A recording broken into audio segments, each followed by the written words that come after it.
Lorsque le jardinier est arrivé pour arroser les plantes dans le manoir du millionnaire, il a entendu une voix chanter. C'était la chanson que sa mère chantait avant de disparaître il y a 20 ans. Le vent de mai caressait les jardins de la propriété Montreuil, faisant danser les premières roses de la saison. Mathieu Moreau s'arrêta un instant, essuyant la sueur de son front d'un revers de main. À 30 ans, son visage gardait une douceur juvénile que le travail de la terre n'avait pas endurcie. Ses yeux, d'un bleu profond, scrutaient le manoir qui se dressait devant lui comme une sentinelle austère. Une semaine qu'il avait été engagé comme jardinier par Alban Montreuil. Et Mathieu n'avait toujours pas l'habitude de cette demeure imposante. Ses tourelles de pierre grise semblaient scruter l'horizon, tandis que les grandes fenêtres reflétèrent le soleil comme des yeux sans âme. « Tu t'en sors avec les rosiers du côté est ?» La voix de Pascal, le jardinier en chef, le tira de sa contemplation. « Oui, je termine la taille avant midi », répondit Mathieu en reprenant ses cisailles. Pascal hocha la tête avec satisfaction. « Monsieur Montreuil est particulier avec ses jardins. Tout doit être parfait. J'ai cru comprendre. » Mathieu observa la silhouette voûtée de Pascal qui s'éloignait entre les allées de buis taillées au cordeau. L'homme devait avoir la 60aine passée, et il semblait porter le poids du domaine sur ses épaules. 40 ans qu'il travaillait pour les Montreuil, avait-il dit lors de leur première rencontre, reprenant son travail. Mathieu ne put s'empêcher de penser à son père. C'était lui qui lui avait transmis l'amour des plantes. Cette façon de comprendre leur langage silencieux, avant sa mort, 3 ans plus tôt, ils travaillaient ensemble dans leur petite entreprise de jardinage. Désormais, Mathieu continuait seul, acceptant des contrats comme celui-ci pour survivre. La matinée avançait lorsqu'il atteignit la terrasse est. De là, on pouvait apercevoir la vallée qui s'étendait à perte de vue. Mathieu s'accorda une pause. Buvant une gorgée d'eau de sa gourde, c'était un bon poste. Malgré l'atmosphère étrange qui régnait dans cette propriété, le salaire était généreux. Et avec cet argent, il pourrait peut-être enfin financer ses recherches personnelles, celles qu'il poursuivait depuis 20 ans sans succès, retrouver sa mère. Estelle Moreau avait disparu un mardi d'automne, alors que Mathieu n'avait que 8 ans, un jour comme les autres. Elle l'avait déposé à l'école, lui promettant de faire son dessert préféré pour le soir. Elle n'était jamais venue le chercher. Les policiers avaient fouillé la région pendant des semaines, interrogé des dizaines de personnes, exploré toutes les pistes, en vain. Estelle s'était évaporée, comme si elle n'avait jamais existé. Mathieu secoua la tête, chassant ses souvenirs douloureux. Il s'approcha des rosiers qui longèrent la façade, prenant soin de retirer les branches mortes. C'est alors qu'une mélodie légère traversa l'air printanier. Une chanson douce, presque chuchotée, qui semblait venir de l'intérieur du manoir. Ses mains se figèrent au-dessus des roses. Cette mélodie, impossible, les notes de piano continuées, accompagnées maintenant d'une voix féminine, à peine audible à travers la fenêtre entr'ouverte, Mathieu sentit son cœur s'emballer. Cette chanson, il la connaissait par cœur. C'était la berceuse que sa mère lui chantait chaque soir pour l'endormir. « Lumière de mon âme, ne cesse jamais de briller ». Les paroles flottèrent jusqu'à lui, et le monde sembla vaciller. 20 ans qu'il n'avait pas entendu cette mélodie, 20 ans qu'elle n'existait plus que dans ses souvenirs d'enfant. Sans réfléchir, Mathieu abandonna ses outils et s'approcha de la fenêtre. À l'intérieur, dans ce qui semblait être un petit salon, une femme aux cheveux grisonnants était assise devant un piano à queue. Ses doigts dansaient sur les touches, avec une grâce mélancolique. Il ne voyait que son profil. Mais cela suffit à lui couper le souffle. Cette ligne de mâchoire, ses lèvres. « Que faites-vous ici ?» La voix glaciale le fit sursauter. Mathieu se retourna pour se retrouver face à Alban Montreuil. Grand, sec, la 60aine élégante malgré une rigidité naturelle, le propriétaire des lieux le fixait avec un regard acéré. « Pardonnez-moi, monsieur », balbutia Mathieu. « J'ai entendu la musique et... Vous êtes payé pour entretenir les jardins, pas pour espionner à mes fenêtres, » coupa Montreuil d'un ton sans appel. « Bien sûr, je suis désolé. » Mathieu recula, mais son regard resta accroché à la silhouette de la pianiste. Qui était cette femme? Comment connaissait-elle cette chanson, cette mélodie? Osa-t-il demander, incapable de se contenir. C'est très beau qui la joue. Une ombre passa sur le visage de Montreuil. « Madame Élise, une parente éloignée qui vit ici, cela ne vous concerne en rien. » Son ton ne laissait place à aucune autre question. Mathieu hocha la tête et retourna vers ses rosiers. Mais son esprit tourbillonnait. Cette chanson n'était pas un air connu, pas un morceau classique qu'on pouvait trouver dans un recueil. C'était une création d'Estelle, une mélodie qu'elle avait composée spécialement pour lui. Comment cette femme pouvait-elle la connaître? Le reste de la journée passa comme dans un brouillard. Mathieu accomplissait ses tâches mécaniquement, tandis que son esprit revenait sans cesse vers cette fenêtre, vers cette femme dont il n'avait aperçu que le profil.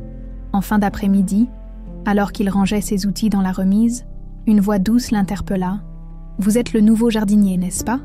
Mathieu se retourna pour découvrir une jeune femme aux cheveux roux, attachée en chignon. Elle portait un tablier de cuisine et tenait un panier de légumes frais. « Oui, je m'appelle Mathieu Moreau. Valérie Dubois, se présenta-t-elle avec un sourire. Je suis la cuisinière, première semaine ici. C'est ça, le domaine est impressionnant. On s'y habitue, répondit-elle en haussant les épaules. Ou pas, certains ne tiennent pas longtemps. Il y avait quelque chose dans sa façon de dire cela, une mise en garde voilée que Mathieu ne manqua pas. J'ai croisé Monsieur Montreuil aujourd'hui, dit-il prudemment. Il semblait contrarié. Valérie jeta un regard autour d'elle, comme pour s'assurer que personne n'écoutait. Il vaut mieux rester à sa place ici, monsieur n'aime pas qu'on se mêle de ce qui ne nous regarde pas. J'ai entendu une femme jouer du piano. Madame Élise, je crois. Le visage de Valérie se ferma légèrement. Elle est arrivée il y a quelques années. Personne ne sait vraiment d'où elle vient. Elle ne sort presque jamais de l'aile est. La conversation fut interrompue par l'arrivée de Pascal, qui lança un regard désapprobateur à Valérie. La jeune femme s'excusa et repartit vers la cuisine, non sans avoir adressé un dernier regard à Mathieu. Ce soir-là, en rentrant dans son petit appartement en ville, Mathieu ne pouvait chasser la mélodie de son esprit. Il sortit d'un tiroir la seule photo de sa mère qu'il possédait encore, Estelle à 25 ans. Riant face à l'objectif, ses longs cheveux bruns encadrant un visage lumineux, il caressa le cliché du bout des doigts, puis ouvrit son ordinateur.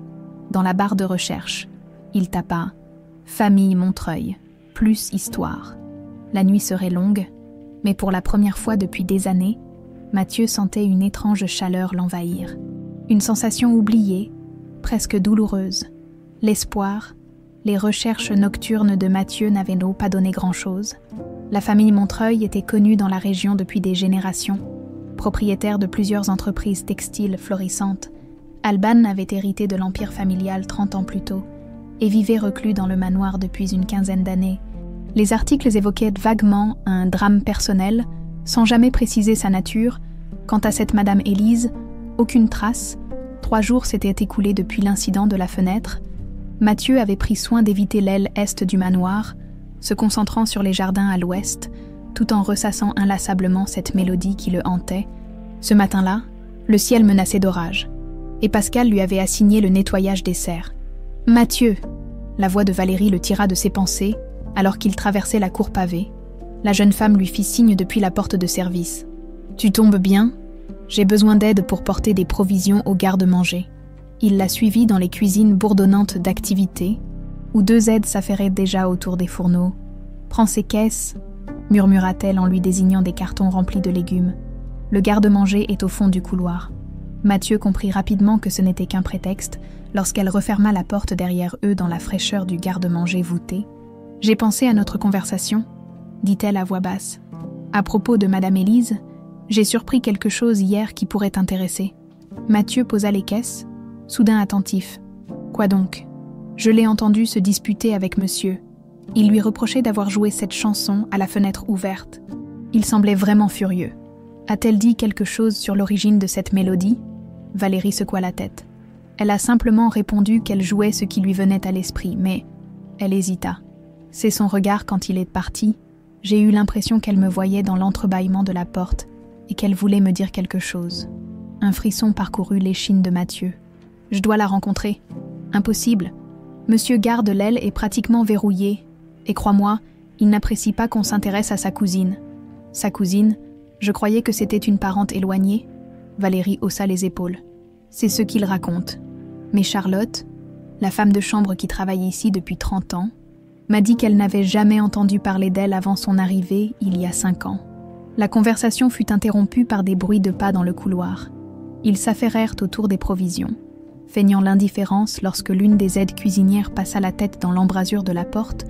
Plus tard dans la matinée, alors que les premières gouttes de pluie commençaient à tomber, Mathieu s'était réfugié dans la grande serre victorienne.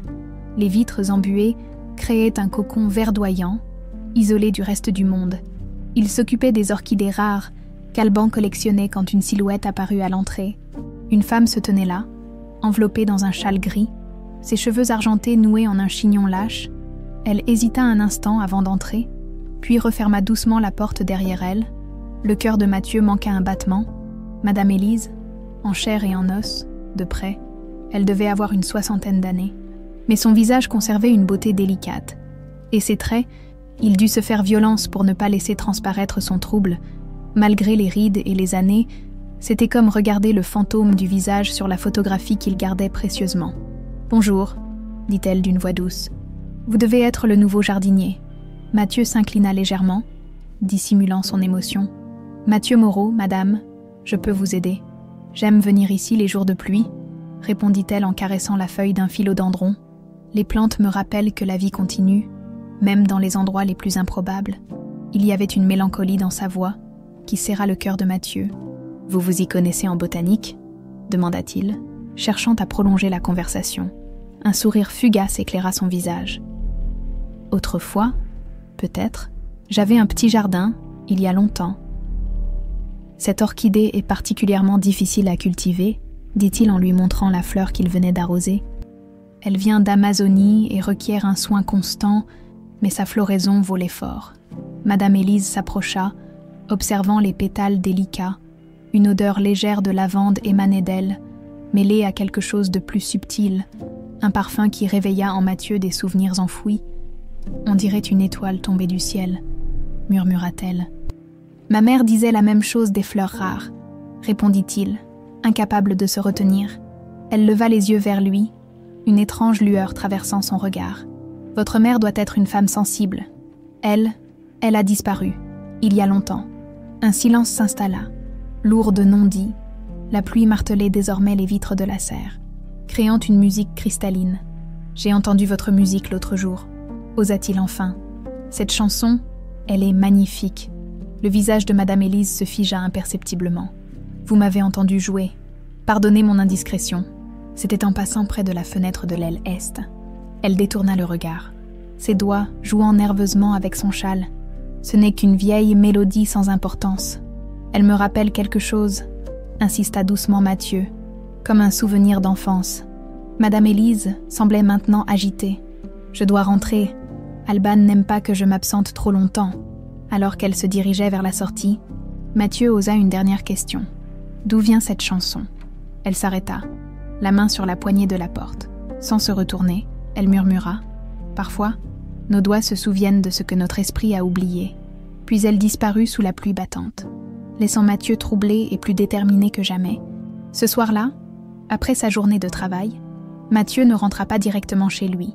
Sous prétexte d'avoir oublié quelque chose dans la remise, il retourna au manoir à la tombée de la nuit. La pluie avait cessé, laissant place à une humidité pesante. Les lumières du premier étage de l'aile brillaient faiblement. Dissimulé derrière un massif de rhododendrons, il observa la façade. Dans une des fenêtres éclairées, il aperçut la silhouette de Madame Élise, puis celle, plus imposante, d'Alban Montreuil. Il semblait en pleine discussion. Soudain, la main de l'homme se leva. Mathieu retint son souffle. Mais le geste se transforma en une caresse sur la joue de la femme. Un geste qui semblait plus possessif que tendre. « Tu ne devrais pas être ici. » Mathieu sursauta. Valérie se tenait derrière lui, un parapluie à la main. « Tu me suis ?» demanda-t-il, encore sous le choc. « Je rentre chez moi et j'ai pris le raccourci par le parc, » répondit-elle. « Mais toi, tu n'as aucune raison d'être là à cette heure. » Il hésita, puis décida de lui faire confiance. « Cette femme, il y a quelque chose d'étrange. Elle ressemble tellement à... » « À qui ? » ?»« À ma mère. » Valérie le dévisagea, incrédule. « Tu crois que Madame Élise pourrait être ta mère ? C'est impossible. Elle a au moins 20 ans de plus. »« Non, bien sûr, » soupira Mathieu. « Mais cette ressemblance, cette chanson qu'elle joue, c'est trop de coïncidences. Écoute, » dit Valérie, en jetant un regard inquiet vers le manoir. « Il y a des rumeurs sur cette maison, des choses dont les anciens employés parlent à mi-voix. Si tu veux vraiment comprendre, tu devrais parler à Charlotte. Elle était déjà là quand Monsieur Montreuil était enfant. Tu crois qu'elle accepterait de me parler? Elle vit dans le petit cottage à l'orée du domaine. Vas-y dimanche, c'est son jour de congé. Mathieu jeta un dernier regard vers la fenêtre. Les silhouettes avaient disparu. Merci Valérie, je ne sais pas pourquoi tu m'aides. Mais elle sourit, ses yeux verts brillants dans la pénombre. Disons que je n'aime pas les secrets, et cette maison en a trop. Ils se séparèrent à l'entrée du parc, promettant de rester discrets. En rentrant chez lui, Mathieu ressortit la vieille photo de sa mère, puis il chercha dans ses cartons et finit par trouver un album de son enfance. Sur une image jaunie, on voyait Estelle assise à un petit piano, le jeune Mathieu sur ses genoux, ses doigts se posèrent sur les touches invisibles, et dans sa tête résonna à nouveau la mélodie « Lumière de mon âme, ne cesse jamais de briller ». Le lendemain matin, Mathieu arriva au manoir plus tôt que d'habitude. Le domaine était encore plongé dans la quiétude. Seule une mince fumée s'échappant de la cheminée des cuisines trahissait une présence humaine. Il se dirigea vers les jardins sud, où Pascal lui avait demandé de s'occuper des clématites qui grimpaient le long de la façade, alors qu'il installait son échelle contre le mur. Il sentit un regard posé sur lui, levant les yeux vers les fenêtres du premier étage. Il aperçut furtivement un visage qui disparut aussitôt derrière un rideau. Alban Montreuil l'observait. Cette surveillance ne le quitta pas de la journée. À plusieurs reprises, il surprit le maître des lieux à proximité. Feignant de s'intéresser aux plantes tout en gardant un œil sur lui, cette attention indésirable rendait Mathieu nerveux, mais également plus déterminé. À midi, il profita de la pause déjeuner pour se rendre aux cuisines, espérant y croiser Valérie. Il la trouva seule, préparant un plateau apparemment destiné à l'étage. « Bonjour », dit-il en entrant. « Tu as 1 minute. » Elle jeta un regard vers la porte avant de hocher la tête. Pas longtemps, c'est le déjeuner de Madame Élise. Elle ne mange pas avec Montreuil. Rarement, elle prend la plupart de ses repas dans sa chambre ou dans le petit salon de musique. Mathieu s'approcha du plateau. Une assiette joliment dressée, une petite carafe de vin, un dessert aux fruits rouges et, à côté, un petit vase contenant une rose blanche. « C'est toi qui mets cette fleur ?» demanda-t-il, intrigué. Valérie haussa les épaules. « Monsieur insiste pour qu'elle ait toujours une rose fraîche. Je dois la changer tous les jours. » Une idée germa dans l'esprit de Mathieu. « Laisse-moi m'en occuper, » proposa-t-il. « Je peux te sélectionner les plus belles du jardin. » « Tu cherches une excuse pour te rapprocher d'elle, » devina Valérie avec un demi-sourire. « J'ai besoin de comprendre, » admit-il. « Cette femme porte un secret, j'en suis certain. » Valérie hésita, puis acquiesça. « D'accord, je dirai à Charlotte que désormais, c'est toi qui fourniras les roses pour Madame Élise. » Lorsqu'elle quitta la cuisine avec le plateau, Mathieu se sentit étrangement revigoré. Un plan commençait à se former dans son esprit. Les jours suivants, il mit un point d'honneur à sélectionner les plus belles roses du jardin pour Madame Élise. Blanche d'abord, puis il tenta une rose pêche, délicatement parfumée. Le 3e jour, il osa un bouquet miniature composé de 3 petites roses, une blanche, une rose pâle et une jaune. Ce matin-là, Mathieu travaillait près du kiosque à musique quand il entendit des pas légers sur le gravier.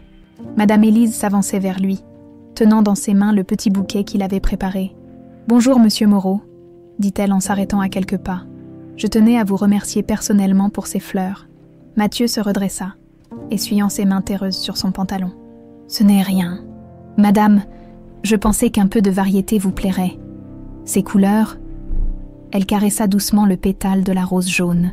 « Elles me rappellent un jardin que j'ai connu autrefois. Un jardin qui vous était cher. » hasarda-t-il. Une ombre passa sur son visage. « Oui, très cher, » encouragé par cette ouverture. Mathieu poursuivit. « Si vous aimez les fleurs, j'ai découvert un magnolia centenaire caché derrière la vieille orangerie. Il est en pleine floraison. » Elle sembla hésiter, jetant un regard anxieux vers le manoir. « Je ne m'aventure pas souvent si loin dans le parc. Je pourrais vous y accompagner, » proposa-t-il. « C'est à peine à 5 minutes d'ici. » Après un moment de réflexion, elle accepta d'un hochement de tête. Ils marchèrent côte à côte en silence, Mathieu ralentissant son pas pour s'adapter au rythme plus lent de sa compagne. Au détour d'une allée bordée de buis, le magnolia apparut, majestueux avec ses grandes fleurs blanches qui embaumaient l'air. C'est magnifique, murmura-t-elle en s'approchant de l'arbre. On dit que les magnolias sont parmi les plus anciennes fleurs du monde, expliqua Mathieu, observant attentivement ses réactions. Ils existaient avant même les abeilles. C'est pourquoi leurs fleurs sont conçues pour être pollinisées par des coléoptères. Madame Élise sourit, touchant délicatement une fleur à portée de main. Vous connaissez bien votre sujet, monsieur Moreau. C'est mon père qui m'a tout appris.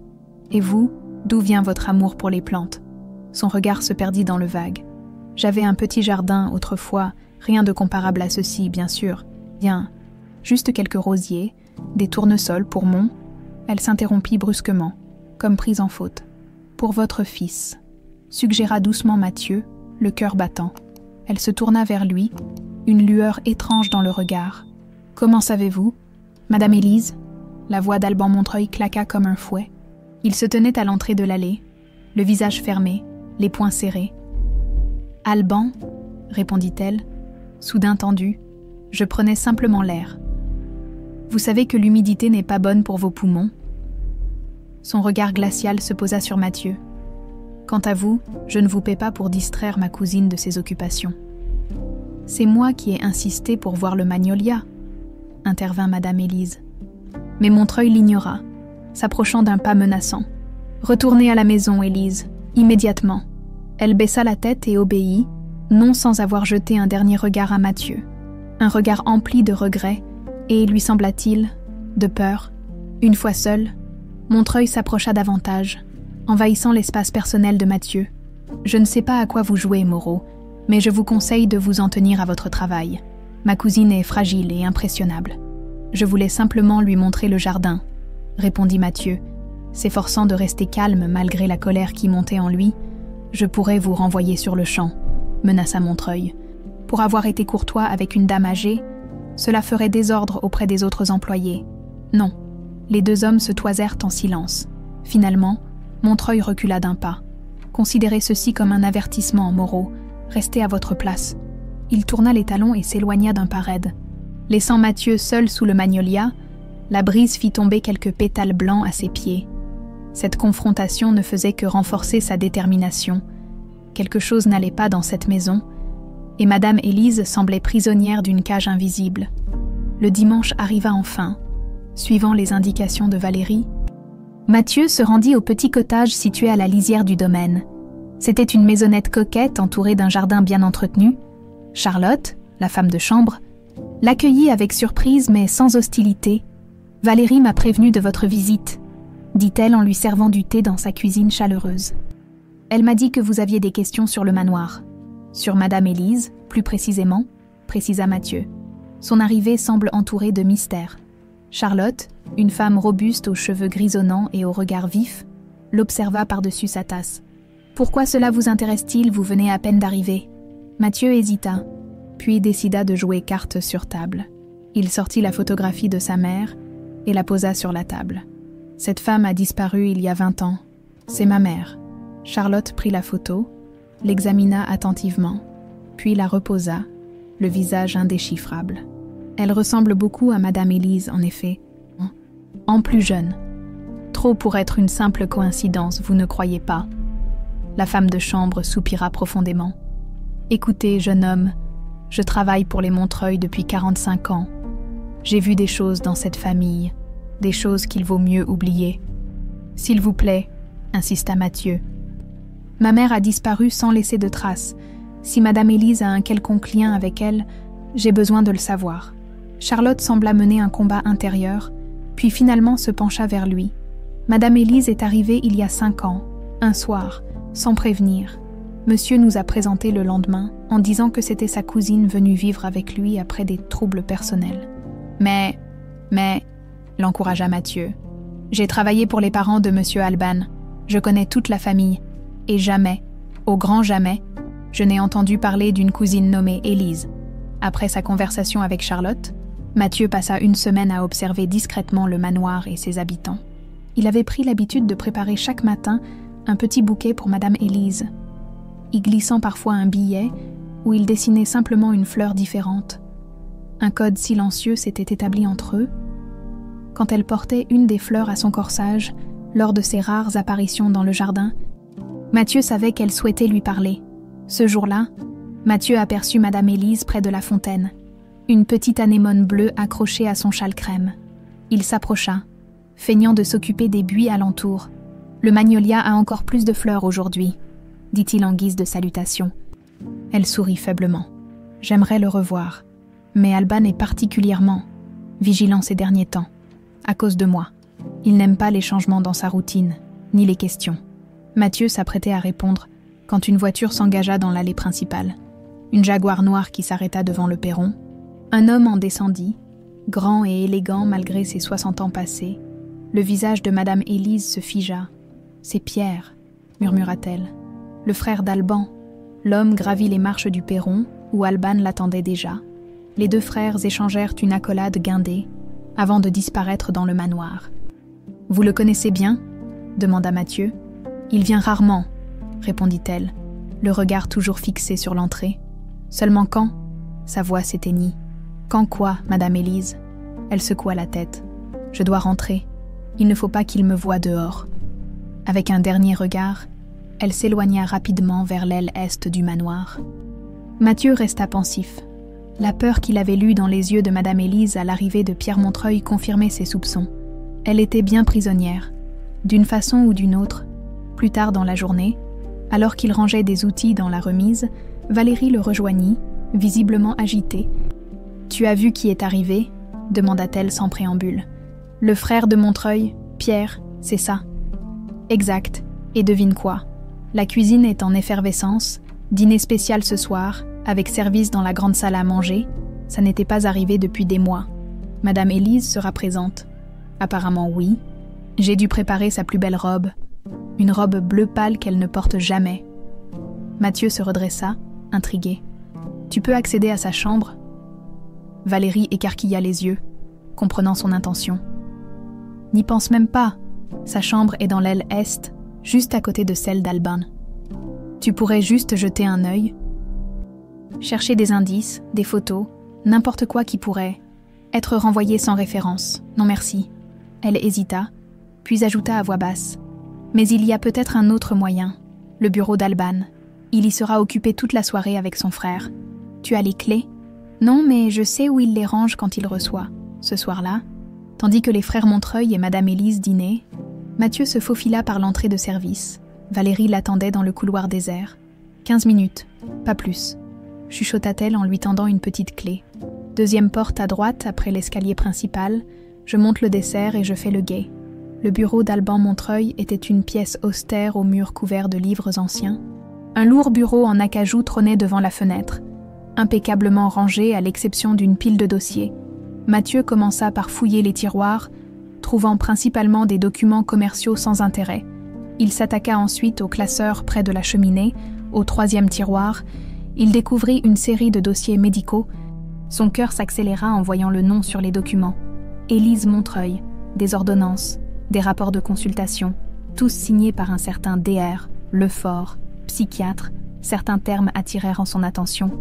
Amnésie dissociative, traitement de maintenance, épisode de reconnaissance. Il photographia rapidement les documents avec son téléphone, puis continua ses recherches. Dans un tiroir fermé à clé qu'il força avec un coupe-papier, il trouva un carnet relié de cuir. À l'intérieur, une écriture fine et précise, celle d'Alban, détaillait des séances avec Élise, des notes sur ses réactions à certains stimuli, des mots qu'elle prononçait dans son sommeil, des rechutes inquiétantes. Soudain, un bruit de voix dans le couloir le fit sursauter. Il remit précipitamment le carnet en place et se dirigea vers la sortie. La porte s'ouvrit au moment où il atteignait la fenêtre. Pierre Montreuil se tenait dans l'encadrement. Un verre de cognac à la main, ses yeux s'écarquillèrent en voyant Mathieu. « Qui êtes-vous ? Que faites-vous ici ? » Je cherchais Monsieur Montreuil, balbutia Mathieu. « La serrure de la serre est cassée et... » À cette heure, Pierre s'avança, le dévisageant intensément. « Je vous connais, non ?» Mathieu secoua la tête. « Je suis le nouveau jardinier, Mathieu Moreau. » Le visage de Pierre blêmit soudainement. « Moreau, comme... »« Pierre, tu as trouvé le cognac ?» La voix d'Alban retentit dans le couloir. Pierre ne quittait pas Mathieu des yeux. « Mon Dieu !» murmura-t-il. « Ses yeux, c'est impossible, avant qu'Alban n'apparaisse. » Pierre fit volte-face et referma brusquement la porte derrière lui. Mathieu entendit sa voix étouffée. « J'arrive, Alban. J'avais cru entendre du bruit, mais ce n'est rien. » Tremblant, Mathieu attendit quelques minutes avant de s'éclipser par une porte latérale. Il retrouva Valérie dans la cour de service. « Livide, tu as failli te faire prendre, » siffla-t-elle. « J'ai vu Pierre entrer dans le bureau. Il m'a vu, mais il ne m'a pas dénoncé, » répondit Mathieu, encore sous le choc. « Et il a eu une réaction étrange quand j'ai dit mon nom, comme s'il le connaissait. Qu'as-tu trouvé ? Des dossiers médicaux. Madame Élise est suivie par un psychiatre depuis des années et Alban tient un journal sur son état mental. » Valérie frissonna. « Je t'avais dit que cette maison cachait des choses malsaines. Il faut que je parle à Pierre Montreuil, seul à seul. Tu es fou, c'est beaucoup trop risqué. » Mais Mathieu était déterminé. « Tu ne comprends pas. Il sait quelque chose sur ma famille. Je l'ai lu dans ses yeux. » Le lendemain matin, la nouvelle se répandit comme une traînée de poudre parmi le personnel. Pierre Montreuil prolongeait son séjour d'1 semaine. Contrairement à ses habitudes, plus surprenant encore, il avait demandé à Mathieu de s'occuper spécifiquement des rosiers, près du pavillon d'été, où il comptait passer ses matinées à lire. Cette requête inhabituelle fut transmise par Pascal, visiblement perplexe. Il a expressément demandé que ce soit toi, pas un autre. Tu le connais ? Non, mentit Mathieu. C'est la première fois que je le vois. Le pavillon d'été était une élégante structure de verre et de fer forgé, nichée dans un coin reculé du domaine. Lorsque Mathieu s'y présenta le matin suivant, Pierre Montreuil l'attendait déjà, assis sur une chaise en osier, un livre ouvert sur les genoux. « Monsieur Moreau ?» dit-il sans lever les yeux de sa lecture. « Les rosiers ont besoin d'être taillés, je crois. » Mathieu s'approcha des rosiers en question. Parfaitement entretenu, Pierre attendit que la femme de ménage qui apportait le café se retire avant de reprendre la parole. « Vous êtes le fils d'Estelle Moreau, n'est-ce pas ?» Mathieu se figea, le sécateur à la main. « Vous connaissiez ma mère ?» Pierre ferma son livre et leva enfin les yeux vers lui. Son regard était hanté, comme celui d'un homme portant un fardeau trop lourd. « Mon frère ne doit pas savoir que nous avons parlé, » dit-il à voix basse. « Cela pourrait être dangereux pour plusieurs personnes. » « Vous savez ce qui est arrivé à ma mère ?» insista Mathieu, le cœur battant. Pierre détourna le regard vers le jardin. « La ressemblance est frappante, les mêmes yeux. » Il s'interrompit, puis reprit avec effort. « Je n'ai pas beaucoup de temps. Mon frère est un homme dangereux, Mathieu, plus que vous ne pouvez l'imaginer. » Madame Élise, qui est-elle vraiment ? Un long silence s'installa. Pierre semblait mener un combat intérieur. Finalement, il se leva, s'approcha de Mathieu et murmura « Cherchez dans la bibliothèque, 3e étagère, section Histoire locale, un livre rouge sur les lignées normandes, page 142. » Sur ces paroles énigmatiques, il s'éloigna rapidement, laissant Mathieu plus troublé que jamais. Pénétrer dans la bibliothèque du manoir relevait du défi. Située au 1er étage de l'aile principale, elle était rarement laissée sans surveillance. Pendant 2 jours, Mathieu guetta le moment propice, tout en maintenant ses distances avec Alban Montreuil, qui semblait de plus en plus méfiant à son égard. L'occasion se présenta enfin un après-midi où les frères Montreuil étaient partis en ville pour affaires. Valérie fit diversion auprès de la gouvernante, prétextant un problème dans les cuisines, tandis que Mathieu se glissait dans la bibliothèque. La pièce était impressionnante, avec ses murs entièrement tapissés de livres et son échelle mobile permettant d'accéder aux étagères les plus hautes. Mathieu se dirigea immédiatement vers la section d'histoire locale. Le livre rouge décrit par Pierre s'y trouvait effectivement. Lignée et domaine de Normandie, 1850-1950. Il l'ouvrit à la page 142 et y découvrit une photographie en noir et blanc datant apparemment des années 30. Elle montrait une famille aristocratique posant devant un manoir, pas celui des Montreuil. Au dos, une inscription à la plume. Famille Dufresne, 1937. Propriété des Aulnes. Rien de révélateur à première vue. Mathieu feuilleta les pages suivantes, mais ne trouva aucune autre annotation. Perplexe, il allait refermer l'ouvrage lorsqu'il remarqua quelque chose qui dépassait légèrement entre 2 pages. Un morceau de papier, visiblement glissé là intentionnellement, c'était une vieille photographie, jaunie et écornée. Elle montrait 2 petites filles identiques, âgées d'environ 5 ans, vêtues de robes blanches, leurs cheveux bruns coiffés en natte, Elle se tenait par la main devant un parterre de fleurs. Au verso, une inscription presque effacée. Lucie et Estelle, les aulnes, été 1955. Mathieu sentit le sol se dérober sous ses pieds. Estelle, sa mère, et Lucie, une sœur jumelle dont il n'avait jamais entendu parler, il photographia rapidement la découverte avec son téléphone, replaça le livre et quitta la bibliothèque. Le cerveau en ébullition, ce document bouleversait tout ce qu'il croyait savoir de sa famille. De retour chez lui ce soir-là, il étala ses trouvailles sur la table de sa cuisine, la photo des jumelles, les copies des dossiers médicaux d'Élise et les quelques clichés qu'il possédait de sa mère. La ressemblance entre Madame Élise et Estelle était frappante. Mais maintenant qu'il savait, il pouvait aussi distinguer de subtiles différences. Des expressions, des traits qui différenciaient légèrement les jumelles. Madame Élise n'était pas sa mère, elle était sa tante. Mais pourquoi se faisait-elle appeler Élise et non Lucie, et quel lien avait-elle avec les Montreuil? Pourquoi semblait-elle prisonnière? Une recherche internet sur la propriété des aulnes lui apprit que ce domaine avait appartenu à la famille Dufresne jusqu'à la fin des années 50, avant d'être vendu puis transformé en maison de repos psychiatrique dans les années 70. L'établissement avait fermé ses portes en 2000, une autre piste à explorer. Le lendemain, Mathieu arriva au manoir avec un plan en tête. Il devait confronter Madame Élise, ou plutôt Lucie, avec ce qu'il avait découvert, mais la journée lui réservait une surprise. « Monsieur Montreuil veut te voir dans son bureau », l'informa Pascal dès son arrivée. Immédiatement, l'estomac noué, Mathieu se rendit au bureau d'Alban. Les frères Montreuil l'y attendaient, visage grave. Sur le bureau trônait le livre rouge qu'il avait consulté la veille. « Monsieur Moreau », commença froidement Alban, « il semblerait que vous ayez des intérêts qui dépassent largement le cadre de vos fonctions. » Mathieu resta silencieux. Évaluant la situation, Pierre évitait son regard, fixant obstinément le sol. Avait-il été découvert? Ou Pierre l'avait-il trahi? « La sécurité a remarqué votre présence dans ma bibliothèque hier, » poursuivit Alban.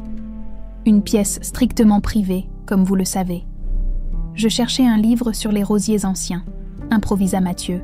« La porte était ouverte et j'ai pensé « Épargnez-moi vos mensonges » coupa sèchement Alban. « Vous êtes congédié, avec effet immédiat. Vous quitterez le domaine aujourd'hui même. » Pierre intervint enfin, d'une voix étrangement tendue. « Alban, peut-être devrions-nous... » « Non, » trancha son frère. « Non. »« Ma décision est prise. » Mathieu sentit la colère monter en lui, balayant sa prudence. « Est-ce parce que j'ai découvert que Madame Élise est en réalité Lucie Dufresne, la sœur jumelle de ma mère disparue ?» Un silence lourd comme du plomb s'abattit sur la pièce. Le visage d'Alban blêmit, puis se durcit. Pierre se leva brusquement, une expression de panique traversant son visage. « Comment osez-vous » siffla Alban. « Sortez immédiatement avant que je n'appelle la police. »« Pour quel motif ?» répliqua Mathieu, poussé par une audace nouvelle. « Pour avoir découvert que vous retenez ma tante contre son gré, que vous lui faites subir un traitement psychiatrique pour une prétendue amnésie ?» Pierre s'interposa physiquement entre les deux hommes. « Ça suffit, Mathieu. Partez maintenant, s'il vous plaît. » Son regard était suppliant, et Mathieu y lut une peur réelle. Il recula vers la porte, mais lança avant de sortir. « Ce n'est pas terminé.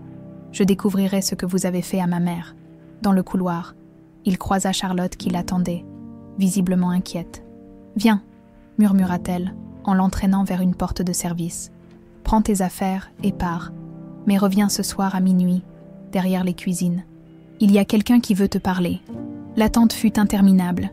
Mathieu passa l'après-midi à faire les 100 pas dans son appartement, incapable de se concentrer. À 23h, il prit sa voiture et se gara à distance du manoir, longeant ensuite le mur d'enceinte jusqu'à l'entrée de service. Charlotte l'attendait, enveloppée dans un épais manteau malgré la douceur de la nuit. « Suis-moi », dit-elle simplement, le guidant à travers le potager, puis vers une petite dépendance qu'il n'avait jamais remarquée. À l'intérieur, dans la lumière tamisée d'une lampe, se tenait Pierre Montreuil. À ses côtés, tremblante et pâle, se trouvait Madame Élise. « Mathieu », dit-elle faiblement, « je suis désolée pour tout ceci. » « Lucie, corrigea-t-il doucement. Elle tressaillit en entendant ce nom. « Comment l'avez-vous découvert ? J'ai trouvé une photographie, vous et ma mère, enfant. » Pierre intervint. la voix grave. Nous n'avons pas beaucoup de temps. Alban consulte les caméras de sécurité chaque matin à 6 heures. Qui êtes-vous vraiment ? Demanda Mathieu, s'adressant directement à Lucie. Et qu'est-il arrivé à ma mère ? La vieille dame s'assit lourdement, comme si le poids des années la rattrapait soudain. Je suis bien Lucie Dufresne, la sœur jumelle d'Estelle. Mais jusqu'à il y a quelques jours, je l'ignorais moi-même. Comment est-ce possible ?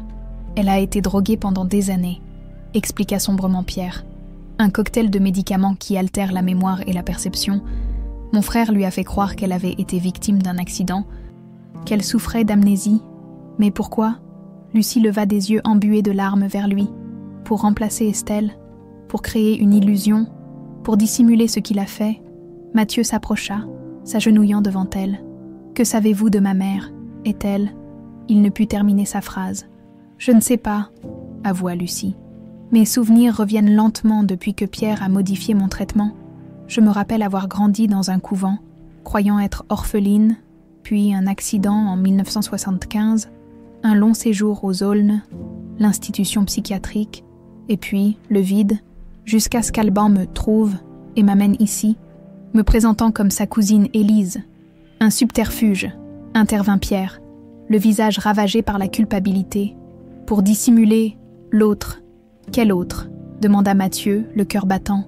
Votre mère, murmura Pierre. Elle est ici, Mathieu, dans cette maison, depuis 20 ans. Dans cette maison ? La voix de Mathieu n'était qu'un souffle. Ma mère est prisonnière ici depuis 20 ans. Le visage de Pierre se contracta de douleur. C'est plus compliqué que ça, Alban. Il est obsédé par elle depuis toujours. Expliquez-moi, exigea Mathieu, luttant pour contenir la tempête d'émotions qui l'envahissait. Pierre se laissa tomber sur une chaise. Soudain vieillie de 10 ans, Estelle travaillait ici comme gouvernante. Bien avant ta naissance, Alban en est tombé follement amoureux, une passion dévorante, malsaine. Mais elle est partie, continua Lucie, les souvenirs affluant douloureusement. Je me souviens maintenant, elle m'écrivait au couvent. Elle avait rencontré un jardinier, Jacques Moreau. Mon père, murmura Mathieu. Oui, ils se sont mariés. Et tu es né peu après. Alban ne l'a jamais accepté. Il l'a surveillé, l'espionnait, et puis un jour, Pierre reprit le récit, la voix brisée. Il a organisé son enlèvement. Je l'ai aidé.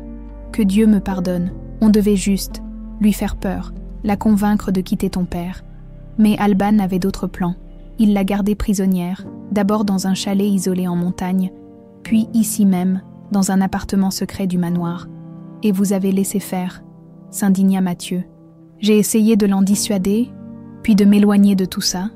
Je vis à l'étranger la plupart du temps, mais la culpabilité, Pierre s'interrompit, submergé par l'émotion, quand j'ai appris qu'il avait fait venir Lucie pour créer une sorte de façade. J'ai su que ça allait trop loin. Lucie prit la main de Mathieu dans les siennes. Elles étaient froides et tremblantes. Quand j'ai commencé à avoir des flashs de mémoire, des images d'une sœur jumelle, Alban a augmenté mon traitement, mais Pierre a substitué certains médicaments. C'est pour ça que je commence à me souvenir. Où est-elle maintenant ? Demanda Mathieu, la gorge nouée. Ma mère, où la garde-t-il ? Dans l'aile ouest, répondit Pierre. Derrière la bibliothèque, il y a un passage qui mène à un appartement caché.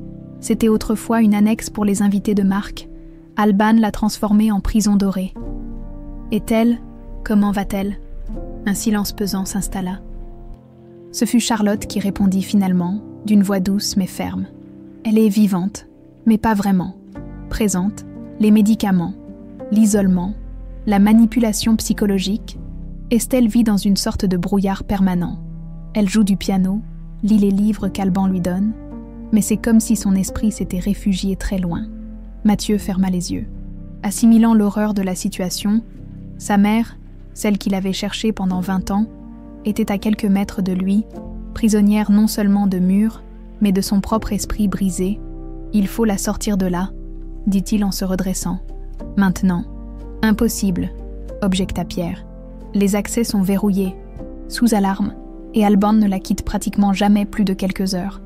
Et elle n'a jamais essayé de s'échapper. »« Au début, si », répondit tristement Charlotte. « Puis, il y a eu les traitements, le Deher, le fort venait régulièrement, un homme peu scrupuleux. grassement payé pour maintenir Estelle dans cet état de dépendance.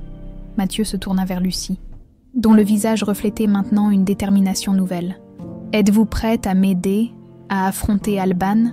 Je ne suis plus sa marionnette, » affirma-t-elle avec une dignité retrouvée. « Cette maison a abrité trop de souffrances.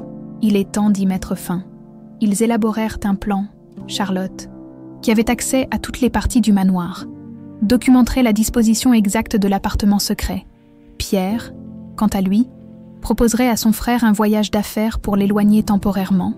Lucie continuerait à jouer son rôle d'Élise, tout en réduisant progressivement sa prise de médicaments pour retrouver pleinement ses esprits. « Je peux contacter la police », suggéra Mathieu. « Avec quelle preuve ?» objecta Pierre. « Alban est l'homme le plus puissant de la région. Sans évidence concrète, ce sera ta parole contre la sienne. Il nous faut des preuves tangibles, » confirma Charlotte. « Des photos, des enregistrements, le témoignage d'Estelle elle-même. » À l'aube, ils se séparèrent, chacun retournant à sa place dans l'échiquier morbide du manoir Montreuil. Mathieu, officiellement renvoyé, devrait se tenir à l'écart mais resterait en contact avec Valérie, qui ignorait encore l'ampleur du complot, mais avait accepté de servir de messagère. 2 jours passèrent. Mathieu tournait comme un lion en cage dans son appartement, attendant des nouvelles. C'est Valérie qui les apporta, se présentant à sa porte un soir, le visage blême. « Pierre Montreuil est mort », annonça-t-elle sans préambule. « On l'a trouvé ce matin dans sa chambre. Apparemment, il s'est suicidé. C'est impossible, » balbutia Mathieu. Il n'aurait jamais... Une lettre d'adieu a été retrouvée. Il y parlait de fautes impardonnables et de remords trop lourds à porter. « C'est Alban, » murmura Mathieu. « Il a dû découvrir notre plan. Ce n'est pas tout, » poursuivit Valérie. Alban a annoncé qu'il emmenait Madame Élise dans leur propriété en Suisse. Pour sa santé, ils partent après-demain. Mathieu comprit immédiatement. Alban préparait sa fuite, emmenant Lucie comme couverture et probablement Estelle comme prisonnière. Comment va Lucie ? Elle est, bizarre, après l'annonce de la mort de Pierre, elle a fait une sorte de crise. Elle criait qu'elle n'était pas Élise, qu'on lui avait volé sa vie, les médecins lui ont administré un sédatif. Le plan s'effondrait. Pierre mort, Lucie neutralisée, et Alban préparant son départ précipité. Il fallait agir immédiatement. « Valérie, j'ai besoin de ton aide. La vérité est bien pire que tout ce que tu imagines. » Il lui révéla tout. Les jumelles, l'enlèvement d'Estelle, le rôle de Lucie, l'appartement secret, au fur et à mesure de son récit, le visage de Valérie passait de l'incrédulité à l'horreur, puis à une colère froide. « Cette ordure !» murmura-t-elle quand il eut terminé. « Toutes ces années, sous nos yeux, tu me crois alors ? Bien sûr que je te crois. Certaines choses prennent enfin sens.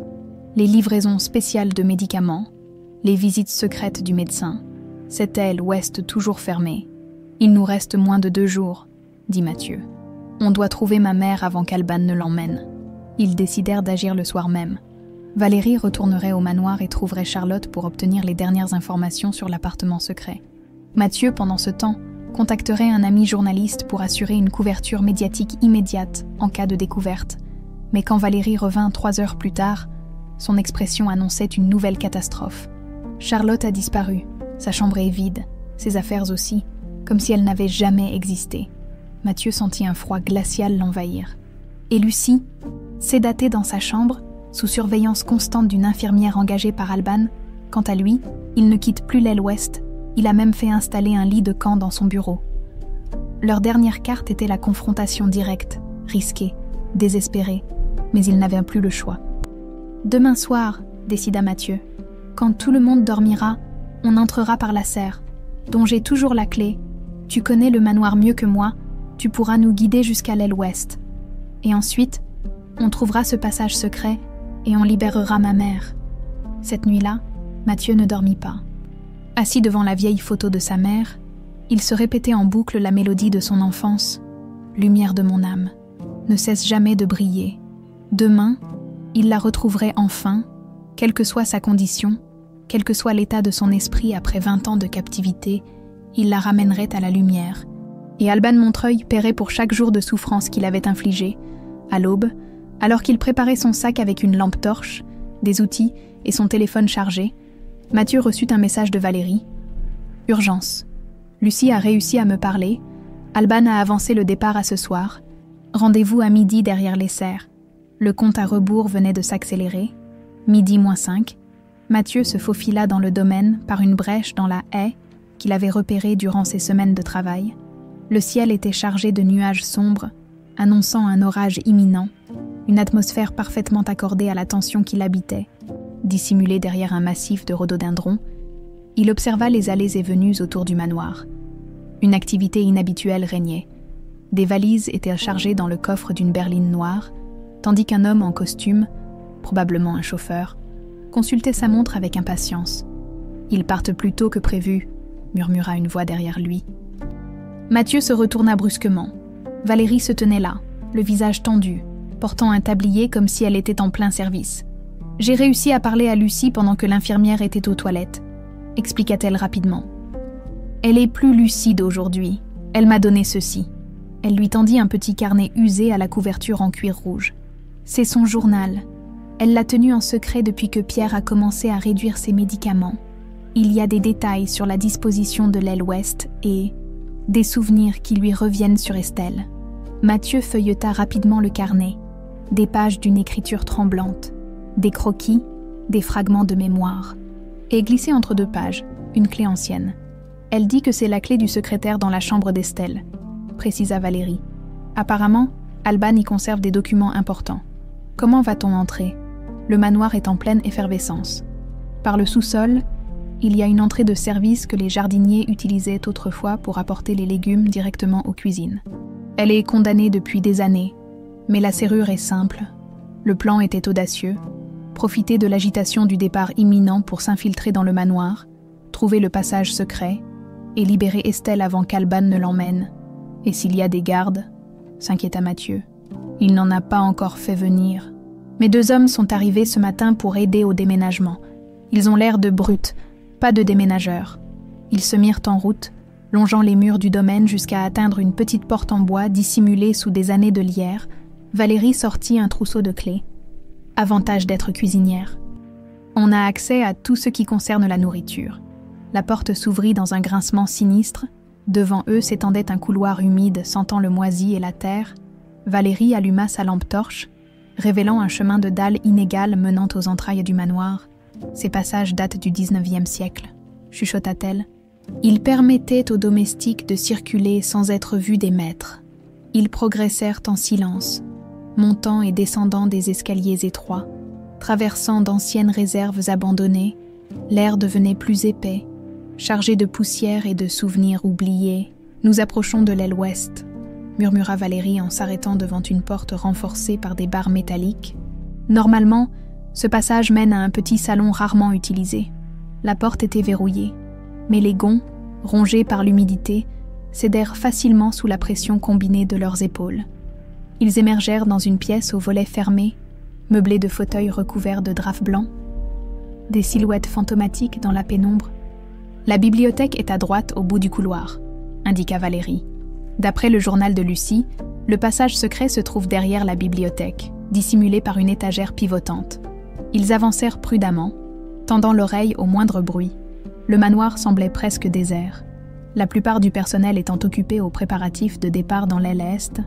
La bibliothèque était telle que Mathieu l'avait vue lors de sa dernière visite, mais cette fois, il la scrutait avec une attention nouvelle, cherchant le mécanisme d'ouverture décrit dans le journal de Lucie.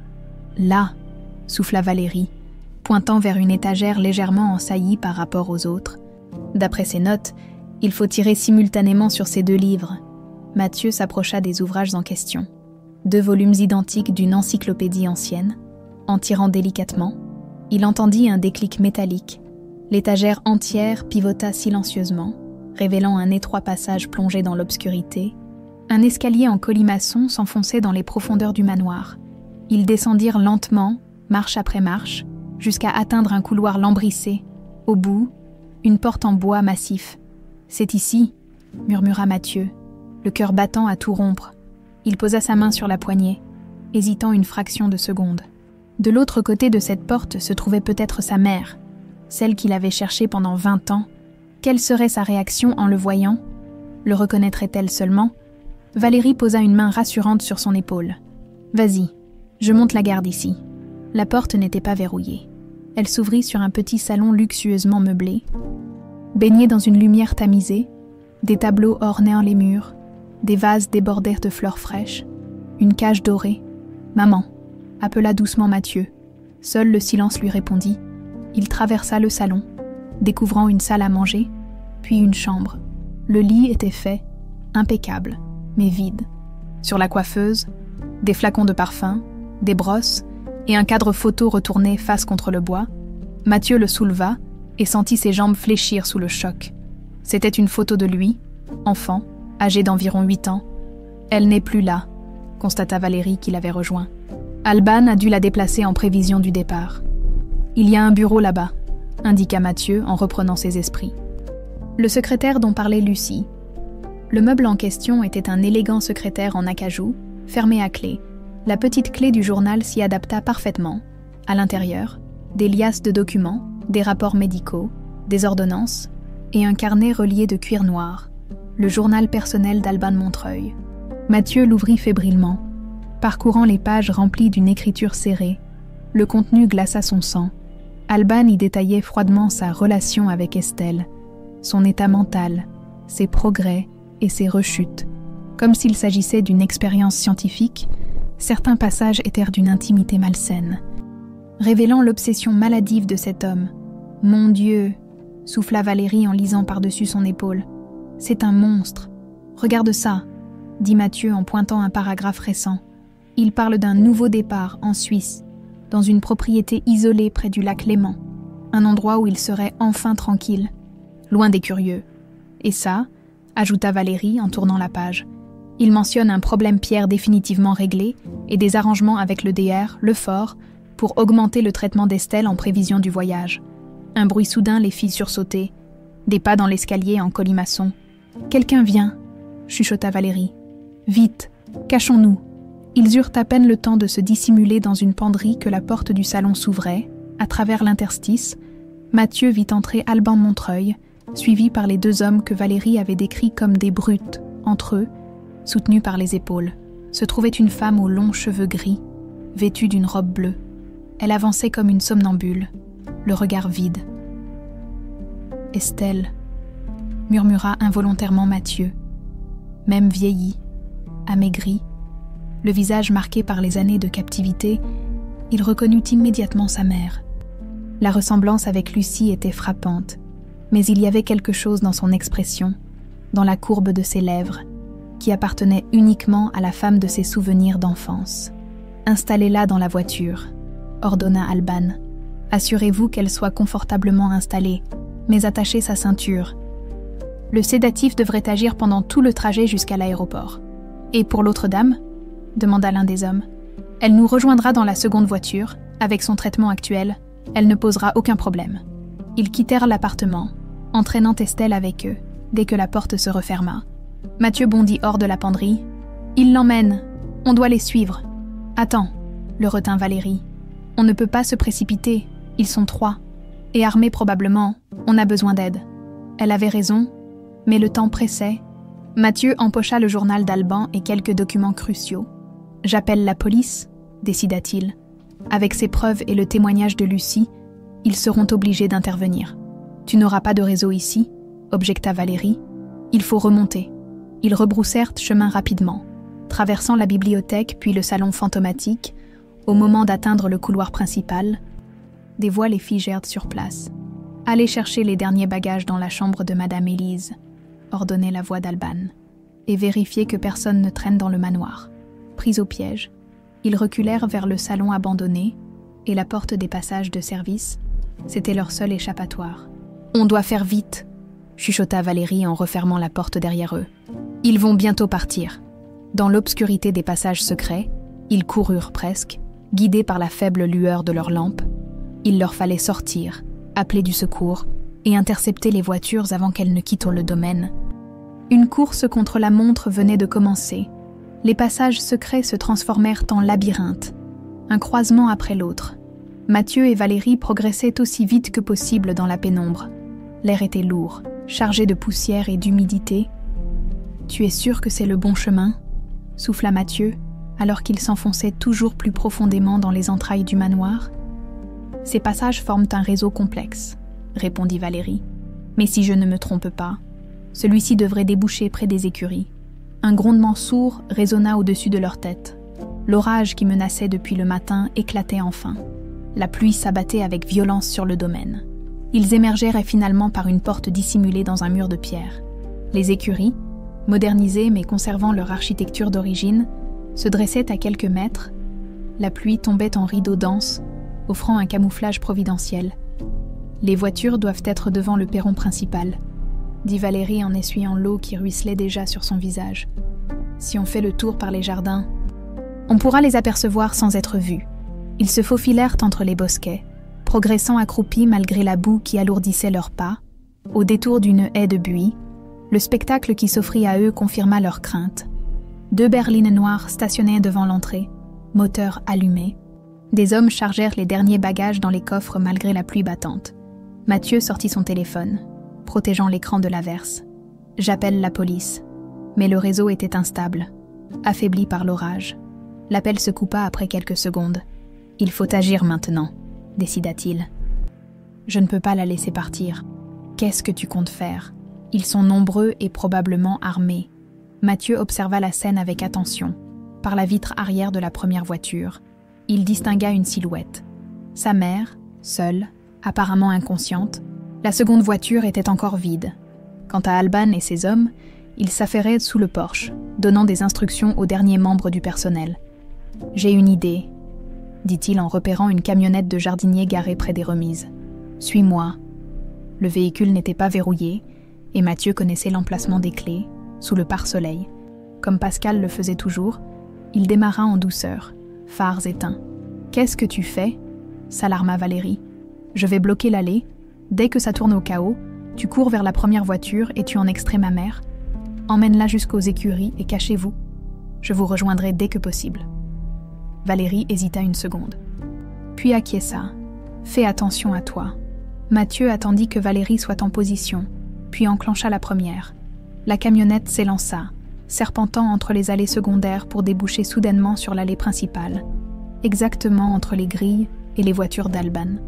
Il coupa le moteur en travers du chemin, bloquant efficacement le passage, puis sauta du véhicule et courut se dissimuler derrière une haie, comme prévu. L'effet fut immédiat. « Qu'est-ce que c'est que ça ?» rugit Alban, en descendant les marches malgré la pluie. « Qui a laissé cette camionnette là ?» Les 2 hommes de main se précipitèrent pour examiner le véhicule, laissant momentanément les berlines sans surveillance. C'était l'occasion que Valérie attendait. Elle s'élança sous la pluie battante, contournant le chaos pour atteindre la première voiture. D'un geste rapide, elle ouvrit la portière arrière. Estelle était là, les yeux mi-clos, dans un état semi-conscient. « Madame !» chuchota Valérie en détachant sa ceinture. « Venez, on doit partir. » Estelle ne réagit pas, comme prisonnière d'un monde intérieur inaccessible. Valérie dut pratiquement la porter pour la sortir du véhicule. Profitant de la confusion générale, alors qu'Alban et ses hommes tentaient de déplacer la camionnette, Mathieu observait la scène, prêt à intervenir si nécessaire. Il vit Valérie soutenir sa mère et l'entraîner vers les jardins. Elles avaient là presque atteint la protection des arbres quand un cri retentit. La femme, elle s'enfuit avec Estelle. C'était Alban qui, malgré la pluie et l'obscurité croissante, venait de les apercevoir. Il se précipita à leur poursuite, suivi par un de ses hommes. Le second restait près des véhicules, scrutant les alentours avec méfiance. Mathieu n'hésita pas. Sortant de sa cachette, il courut intercepter Alban avant qu'il n'atteigne les 2 femmes. Il le percuta de plein fouet. L'envoyant rouler dans la boue, « Toi !» cracha Alban en le reconnaissant. « J'aurais dû m'en douter. C'est fini, Montreuil !» répliqua Mathieu en se redressant, poing serré. « Vous ne la toucherez plus jamais. » L'homme de main s'approchait, mais Alban lui fit signe de s'arrêter. « Non, celui-là est pour moi. » Malgré ses 60 ans. Alban Montreuil était étonnamment vigoureux. Il se jeta sur Mathieu avec une violence née de la haine et de la frustration. Les 2 hommes roulèrent dans l'herbe détrempée, échangeant des coups sous la pluie torrentielle. « Elle m'appartient !» gronda Alban en tentant d'étrangler Mathieu. « Depuis toujours. » Mathieu parvint à se dégager d'un coup de genou. repoussant son adversaire. « Ma mère n'appartient à personne, et certainement pas à un monstre comme vous. »« Ta mère, » ricana Alban en se relevant. « Tu crois la connaître, tu n'étais qu'un enfant quand je l'ai prise. Elle est à moi depuis plus longtemps qu'elle n'a été à toi. » Ces paroles, plus que les coups, plus, frappèrent Mathieu en plein cœur. 20 ans, 20 années volées, irremplaçables. Une rage froide l'envahit. Il chargea Alban avec une force décuplée, le projetant contre un arbre. L'homme de main s'avança alors, sortant une arme de sa veste. « Arrêtez ou je tire !» Mathieu se figea, calculant ses options. L'homme s'approchait, l'arme pointée sur lui, tandis qu'Alban se redressait, essuyant un filet de sang qui coulait de sa lèvre fendue. « Attache-le !» ordonna Alban. « On l'emmène aussi. Une fois en Suisse, on s'occupera de lui définitivement. » Au moment où l'homme s'apprêtait à saisir Mathieu, un projectile surgit de l'obscurité.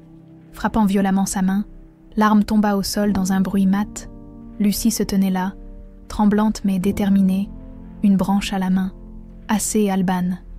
dit-elle d'une voix ferme malgré son état fragile. « Tout est fini. »« Élise !» balbutia Alban, décontenancé. « Que fais-tu ici, tu devrais être ?»« Je ne suis pas Élise, » l'interrompit-elle. « Je suis Lucie, Lucie Dufresne, la sœur d'Estelle, celle que tu as droguée et manipulée pour couvrir ton crime. » Profitant de la diversion, Mathieu récupéra l'arme tombée au sol et la pointa vers l'homme de main, qui leva les mains en signe de reddition. « Tu ne comprends pas, » lança Alban à Lucie, changeant soudain de ton. « Tout ce que j'ai fait, c'était par amour. Estelle était malheureuse avec ce jardinier, avec cette vie médiocre. Je lui ai offert le luxe, la sécurité. »« Tu lui as volé sa vie, » corrigea Lucie, s'approchant malgré la pluie qui trempait sa fine chemise de nuit. « Tu nous as volé nos vies à tous. À Estelle, à son fils, à moi, même à Pierre, ton propre frère, que tu as tué quand il a voulu réparer ses erreurs. Pierre était faible, » cracha Alban.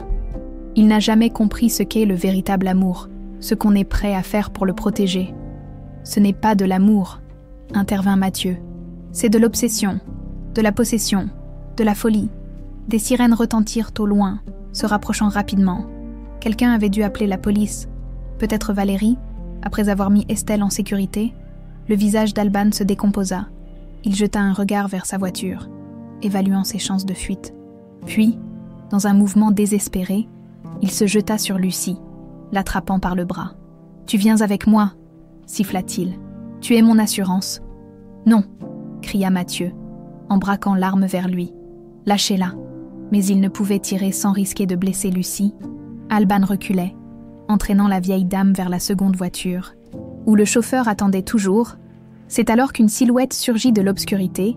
Estelle, miraculeusement sortie de sa torpeur, se tenait là, droite malgré sa fragilité, ses longs cheveux gris plaqués par la pluie sur son visage émacié. « Alban » dit-elle simplement.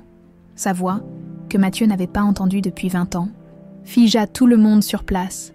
Alban relâcha légèrement sa prise sur Lucie, incrédule. « Estelle, tu es consciente.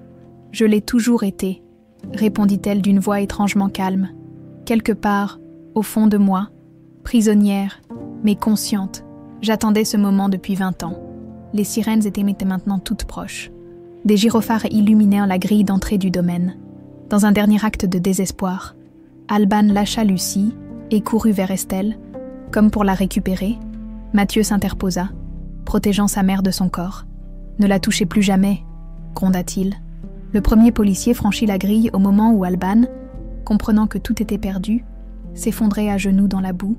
Vaincu, Mathieu se tourna alors vers sa mère. La voyant réellement pour la première fois, son visage portait les marques des années de captivité, mais dans ses yeux si semblables aux siens, brillait enfin une étincelle de vie retrouvée. « Maman » murmura-t-il, la gorge nouée. Elle leva une main tremblante vers son visage, comme pour s'assurer qu'il était réel. « Mon petit garçon » souffla-t-elle. « Tu m'as trouvé. » La nuit qui suivit fut chaotique. La propriété Montreuil, d'ordinaire si calme et isolée, devint le théâtre d'une agitation frénétique. Des voitures de police, des ambulances et même quelques journalistes alertés par la rumeur d'une affaire sensationnelle envahirent les lieux. Mathieu ne quitta pas sa mère d'un instant. Assise dans l'ambulance, enveloppée dans une couverture thermique, Estelle semblait partagée entre deux mondes. Celui, réel, qui l'entourait, et celui, intérieur, où elle avait vécu pendant 20 ans. « Comment vous sentez-vous, Madame Moreau ?» demanda doucement un médecin en l'examinant. Elle ne répondit pas immédiatement, comme si les mots devaient parcourir un long chemin avant d'atteindre sa conscience. « Je suis libre », murmura-t-elle finalement. Lucie était dans une ambulance voisine, également prise en charge par des médecins. Plus alerte, elle répondait aux questions des policiers, dévoilant petit à petit l'ampleur du complot d'Alban Montreuil. Valérie faisait de même avec un autre officier, décrivant les événements de la journée. Quant à Alban, menotté et escorté par 2 policiers, il gardait un silence obstiné, son regard fixé sur Estelle, comme s'il ne pouvait toujours pas accepter de la perdre. « On va devoir emmener votre mère à l'hôpital », expliqua le médecin à Mathieu. « Son état physique et psychologique nécessite une évaluation approfondie. Les médicaments qu'elle a reçus pendant des années doivent être analysés pour déterminer un protocole de sevrage approprié. »« Je veux rester avec elle », insista Mathieu. « Bien sûr, vous pourrez l'accompagner. » À l'hôpital, Estelle fut installée dans une chambre individuelle. Lucie, quant à elle, fut placée dans une unité psychiatrique spécialisée pour commencer à défaire les dégâts causés par des années de manipulation chimique et psychologique. Cette première nuit, Mathieu resta au chevet de sa mère, observant son sommeil agité. Les médecins avaient réduit drastiquement sa médication, préférant surveiller attentivement sa réaction plutôt que de risquer des effets de sevrage brutaux. Par moments, elle s'agitait, murmurant des mots incompréhensibles. D'autres fois, elle ouvrait les yeux, fixant Mathieu comme pour s'assurer qu'il était toujours là, avant de replonger dans un sommeil fébrile. Au petit matin, Valérie rejoignit Mathieu, apportant du café et des viennoiseries. Ses yeux étaient cernés, mais son visage reflétait un soulagement immense. « Comment va-t-elle » demanda-t-elle en s'asseyant près de lui. « Les médecins disent là que c'est remarquable qu'elle soit encore aussi lucide après tout ce qu'elle a subi », répondit Mathieu à voix basse. « Apparemment, elle a développé une sorte de compartimentage mental. Une partie d'elle est restée intacte, préservée, attendant d'être libérée. Et Lucie, son état est plus préoccupant. Les médecins ont identifié un cocktail de psychotropes dans son sang, certains très puissants, habituellement réservés aux cas psychiatriques sévères. » Valérie secoua la tête, encore incrédule face à l'horreur de la situation. Les policiers m'ont interrogée pendant des heures. Ils ont trouvé Charlotte chez sa sœur en Bretagne. Alban l'avait menacée pour qu'elle disparaisse. Ils furent interrompus par un léger mouvement dans le lit. Estelle venait d'ouvrir les yeux, plus clair et présent que la veille. « Maman », murmura Mathieu en se penchant vers elle. Elle tourna lentement la tête vers lui, un faible sourire éclairant son visage émacié. « Mathieu », dit-elle, sa voix à peine audible, « tu as tellement grandi ?» Ces mots simples, cette évidence, 20 ans s'étaient écoulés, provoquèrent chez Mathieu une émotion si vive qu'il dut lutter contre les larmes. Il prit la main de sa mère, si frêle dans la sienne. « Je n'ai jamais cessé de te chercher », avoua-t-il. « Jamais. Je savais que tu viendrais, » murmura-t-elle. « Je l'ai toujours su. C'est ce qui m'a gardée. Ici. » Elle toucha sa tempe du bout des doigts. Un médecin entra, accompagné d'un homme en costume qui se présenta comme l'inspecteur Mercier. « Chargé de l'enquête, Madame Moreau », dit-il doucement après s'être assuré de son état auprès du médecin. « Je sais que c'est difficile, mais nous aurions besoin de votre témoignage quand vous vous sentirez prête. » Estelle hocha imperceptiblement la tête. « Je veux parler », dit-elle avec une détermination surprenante. « Maintenant, avant que les médicaments ne quittent complètement mon système, j'ai peur d'oublier certains détails ensuite. » L'inspecteur échangea un regard avec le médecin, qui acquiesça avec réticence. « Quelques minutes seulement », concéda-t-il. Ce qui suivit fut un récit déchirant, livré d'une voix faible mais de plus en plus assurée à mesure qu'Estelle libérait les souvenirs enfermés pendant 2 décennies. Elle raconta comment Alban l'avait courtisée alors qu'elle travaillait comme gouvernante dans sa famille, comment elle l'avait repoussé pour épouser Jacques Moreau, un jardinier dont elle était tombée amoureuse. Puis vint la naissance de Mathieu, quelques années de bonheur simple, avant ce jour fatal où, en sortant de la boulangerie, une voiture s'était arrêtée près d'elle. Pierre conduisait, murmura-t-elle. Alban était à l'arrière. Ils m'ont dit qu'il y avait eu un accident, que Mathieu était blessé, je suis montée, et ensuite, un mouchoir sur mon visage, une odeur chimique. Elle se souvint de son réveil dans un chalet isolé en montagne, puis des années de captivité, d'abord dans diverses propriétés, avant d'être finalement ramenée au manoir Montreuil lorsqu'Alban avait hérité du domaine. Il me gardait sous sédatif la plupart du temps, expliqua-t-elle, mais je développais une tolérance. Alors j'ai commencé à faire semblant, à prétendre être plus affectée que je ne l'étais réellement. Cette ruse lui avait permis de conserver une partie de sa lucidité, de résister à la manipulation psychologique qu'Alban tentait d'exercer sur elle. Et puis un jour, il a amené cette femme, tellement semblable à moi, j'ai compris que c'était Lucie, ma sœur jumelle, qu'on m'avait dit morte à la naissance. Il l'appelait Élise et prétendait qu'elle était sa cousine. « Comment avez-vous su pour votre sœur ?» demanda l'inspecteur. Intriguée, notre mère me l'avait confié avant de mourir. Elle m'avait dit qu'un bébé avait survécu, mais avait été emmené par un parent éloigné. Je n'ai jamais pu la retrouver. Et puis Alban l'a amenée ici, droguée elle aussi. L'entretien dura une vingtaine de minutes, jusqu'à ce que le médecin intervienne. Constatant l'épuisement croissant d'Estelle, l'inspecteur se retira, visiblement secoué par ce qu'il venait d'entendre. « Reposez-vous », recommanda le médecin. « Vous avez fait preuve d'une force remarquable, mais votre corps a besoin de récupérer. » Lorsqu'ils furent à nouveau seuls, Estelle fixa son regard dans celui de Mathieu. « Et ton père ?» demanda-t-elle dans un souffle. Mathieu baissa les yeux, serrant doucement sa main. « Il est mort il y a 3 ans, maman, d'un cancer. Il ne t'a jamais oublié, jamais remplacé. Il t'a cherché jusqu'à la fin. » Une larme silencieuse roula sur la joue d'Estelle. « Mon Jacques, » murmura-t-elle. « Il me manque tellement de choses, tellement d'années. »« Je sais, » murmura Mathieu, la gorge nouée. « Mais nous avons l'avenir maintenant. » En fin d'après-midi, les médecins autorisèrent une brève visite entre les 2 sœurs. Lucie, poussée en fauteuil roulant jusqu'à la chambre d'Estelle, semblait fragile mais déterminée. Les retrouvailles furent bouleversantes. 2 femmes identiques, séparées toute leur vie, réunies dans les circonstances les plus tragiques. « Je suis tellement désolée », sanglota Lucie en prenant les mains de sa sœur. « J'ai été son instrument sans le savoir. Tu étais autant sa victime que moi, » répondit doucement Estelle. « Ce n'est pas ta faute. » Elles parlèrent à voix basse, rattrapant en quelques précieuses minutes des décennies de séparation. Mathieu et Valérie s'éclipsèrent discrètement, leur laissant cet instant d'intimité retrouvé. Dans le couloir, l'inspecteur Mercier attendait Mathieu. « Monsieur Montreuil est en détention préventive », l'informa-t-il. « Avec les preuves accablantes et les témoignages, il risque une très lourde peine. Et le médecin, ce DR Lefort qui l'a aidé pendant toutes ces années, nous l'avons interpellé ce matin, il tente de négocier en échange d'informations, mais sa responsabilité est clairement établie.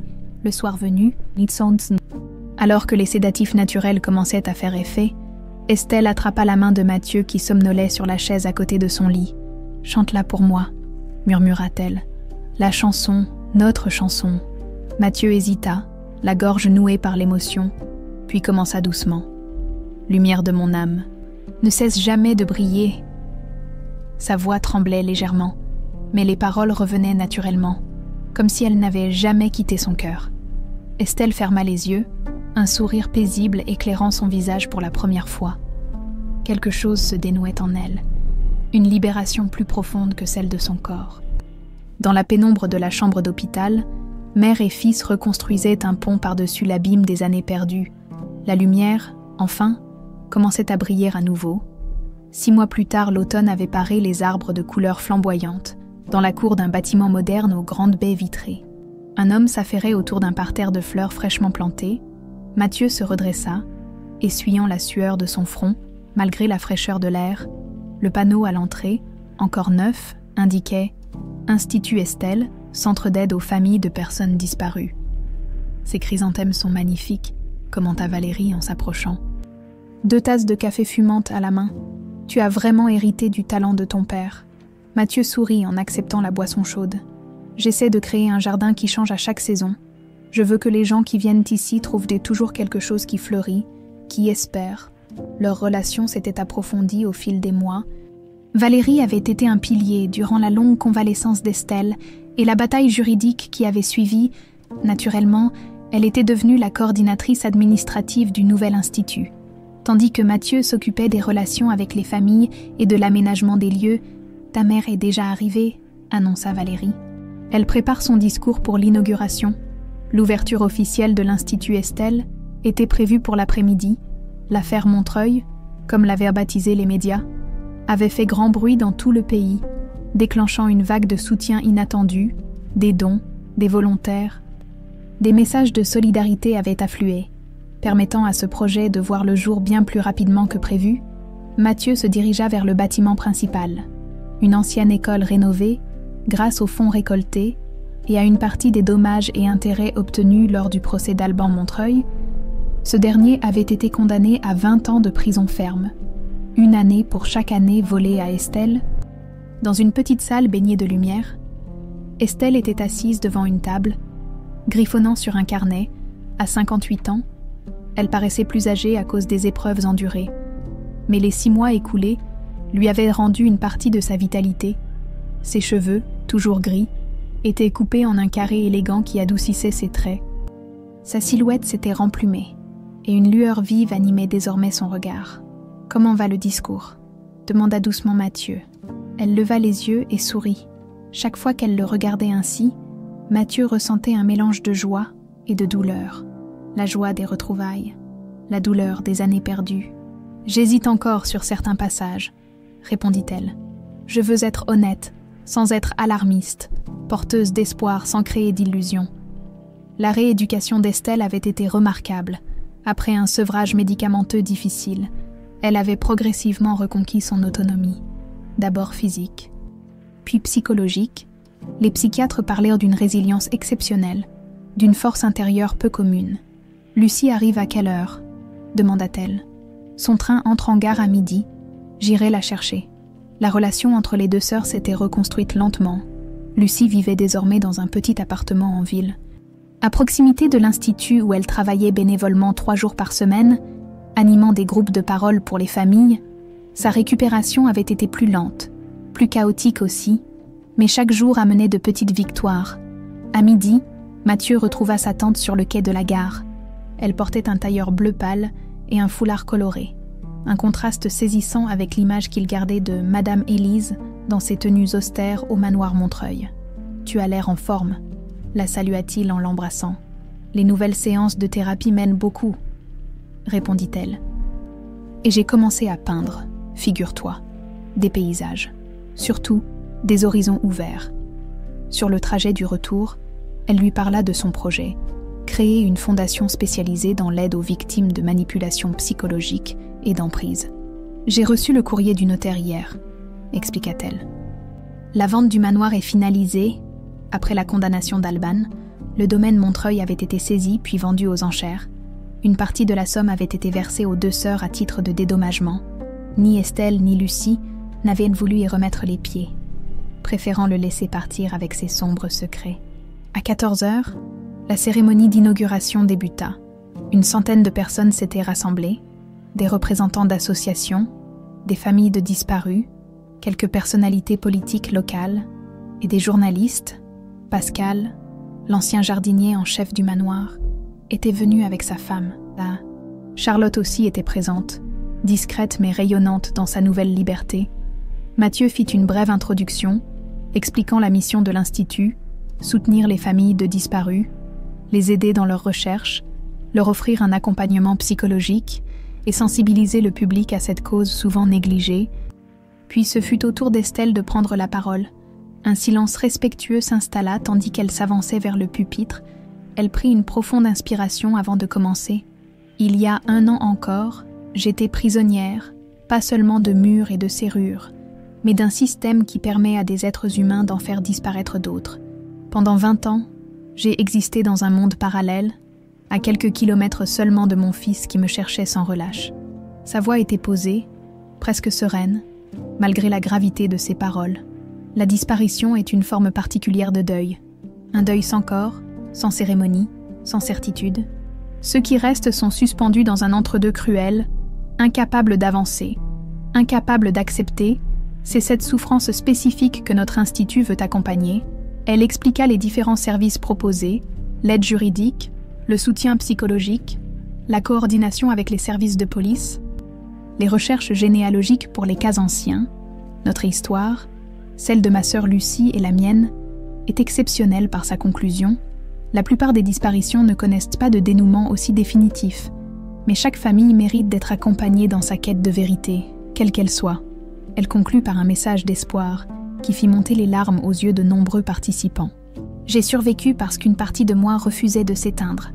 Une flamme, minuscule mais inextinguible, qui me rattachait à mon fils, à ma vie d'avant. C'est cette lumière intérieure que chacun de nous porte et qui peut traverser les pires ténèbres. Lumière de mon âme, ne cesse jamais de briller. C'était notre chanson.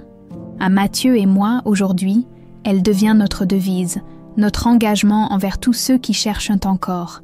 Les applaudissements furent chaleureux, sincères. Lucie rejoignit sa sœur sur l'estrade et les deux femmes se prirent spontanément par la main, une image saisissante de résilience qui fit la une des journaux le lendemain. La cérémonie se poursuivit par l'inauguration officielle des locaux, puis un moment de convivialité dans le jardin où Mathieu avait travaillé avec tant de soin. En fin d'après-midi, alors que les invités commençaient à partir, Estelle s'éclipsa discrètement vers une petite annexe au fond du jardin. Mathieu la retrouva assise devant un piano, les doigts immobiles au-dessus des touches. « Tu veux que je te laisse seule ?» demanda-t-il doucement. Elle secoua la tête. « Non, j'aimerais que tu m'écoutes. » Au contraire, ses doigts s'animèrent alors, faisant naître les premières notes de leur berceuse. Mais cette fois, elle y ajouta des variations, transformant la mélodie simple en quelque chose de plus riche, de plus lumineux. Puis, d'une voix claire, elle commença à chanter. « Lumière de mon âme, ne cesse jamais de briller, même dans la nuit la plus noire. Tu me guideras, au-delà des murs et du temps. Tu m'as retrouvée. Dans tes yeux, je vois l'avenir qui renaîtra. » Dehors, le soleil déclinait doucement, baignant le jardin d'une lumière dorée. Un groupe d'enfants, venus avec leurs parents à la cérémonie, s'étaient rassemblés autour d'un jeune cerisier fraîchement planté. Lucie leur racontait une histoire. Ses gestes animés dessinant des formes dans l'air automnal, Valérie s'approcha silencieusement, posant une main légère sur l'épaule de Mathieu. Ensemble, ils écoutèrent Estelle jouer, témoin privilégié d'une guérison qui, comme les jardins de Mathieu, fleurirait différemment à chaque saison. La berceuse s'acheva sur une note claire, vibrante d'espoir. Estelle se tourna vers son fils, un sourire paisible aux lèvres. « Pendant 20 ans, murmura-t-elle, j'ai gardé cette chanson comme un trésor secret. Maintenant, je veux qu'elle appartienne à tous ceux qui en ont besoin. » Dehors, le premier groupe d'enfants orphelins que l'Institut accueillerait régulièrement s'émerveillait devant les dernières fleurs d'automne. La vie continuait, différente mais obstinément présente, comme une lumière qui refuse de s'éteindre.